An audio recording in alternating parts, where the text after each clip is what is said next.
السلام علیکم دوستو، میرا نام ہے شیخ کاشف۔ آپ دیکھ رہے ہیں SK TV۔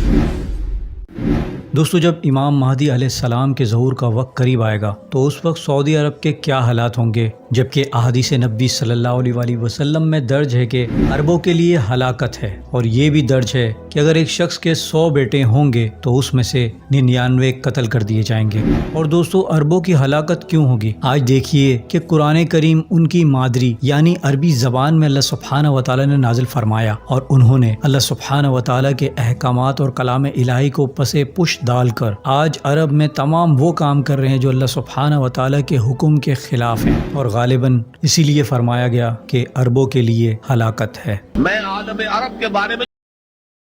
تمہارا منہ نہیں ہے کہ ہم سے دعا کرو، دفع ہو جاؤ۔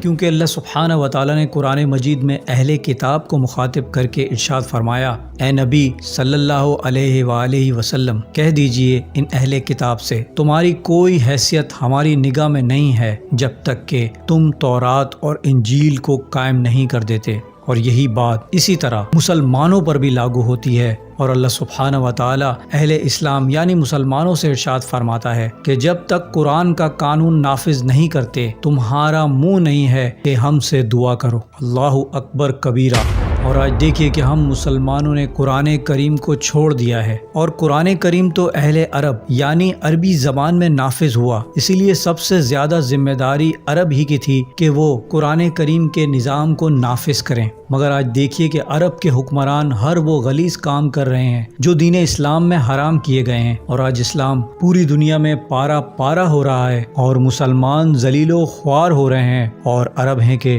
سو رہے ہیں اور اپنی عیاشیوں میں مست ہیں۔ جبکہ دوستو، اس وقت آج یہودی اور عیسائی ہر طریقے سے دین اسلام کو مٹانے کی کوشش میں لگے پڑے ہیں، اور عیسائی تو آج یہودیوں کے رائٹ ہینڈ مددگار ہیں، اور یہودی ہر طریقے سے عیسائیوں کو یوز کر رہے ہیں۔ اور کون سے وہ یہودی ہیں جو انہیں یوز کر رہے ہیں؟ زائنسٹ ہیں، جنہوں نے آج پوری روئے زمین پر مسلمانوں کا جینا حرام کر دیا ہے۔ اور آپ دیکھیے کہ ان لوگوں نے کس طرح سے اسلام فوبیا پوری دنیا میں نہیں پھیلایا ہوا، مگر دوستو ہر عروج کو زوال ہے، ہر فرعون کو موسیٰ ہے، اور وہ دن دور نہیں کہ جب عربوں کی ہلاکت ہوگی، جو کہ ہونی ہے۔ یہ پتھر پر لکیر ہے، کیونکہ یہ بات ہمارے پیارے نبی حضرت محمد مصطفیٰ صلی اللہ علیہ وآلہ وسلم نے ارشاد فرمائی ہے، جو کہ ہر صورت پوری ہو کر رہے گی۔ اور آج عرب کے حکمران اپنی تباہی کا سامان خود کر رہے ہیں کہ انہیں مسلمانوں کی حالت زار پر ترس نہیں آتا۔ یہ اپنی سی چالیں چل لیں، اللہ بھی اپنی چالیں چلے گا، اور اللہ سے بہتر چال کس کی ہوگی؟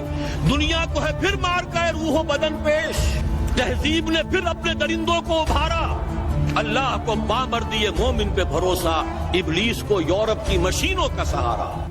وہ کیوں نہیں کوئی سخت اقدام اٹھاتے، اور کیوں نہیں مسلمانوں پہ ظلم کرنے والوں کو یہ کہتے کہ بس اب بہت ہوا، بند کرو؟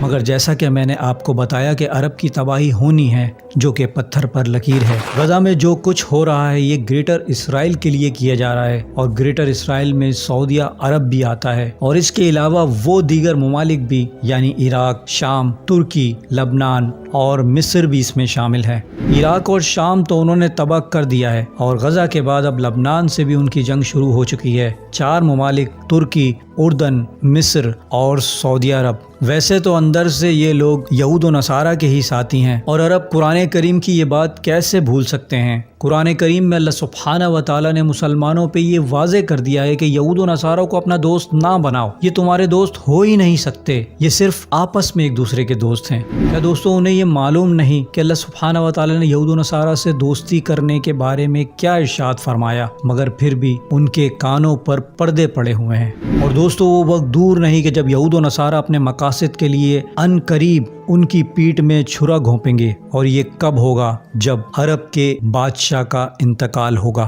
یاد رکھیے گا کہ گریٹر اسرائیل یہود کی پلاننگ میں شامل ہے، تبھی تو اسرائیلی فوج کی وردی کے مونوگرام میں گریٹر اسرائیل کا نقشہ لگا ہوا ہے، جبکہ یہود و نصارہ کی پلاننگ کے بارے میں ہم مسلمانوں کو 1400 سال پہلے ہی نبی کریم صلی اللہ علیہ وآلہ وسلم نے آگاہ فرما دیا ہے کہ عرب کے بادشاہ کا انتقال ہوگا، اور اقتدار کے خاطر اس کے 3 بیٹوں میں سخت لڑائی ہوگی۔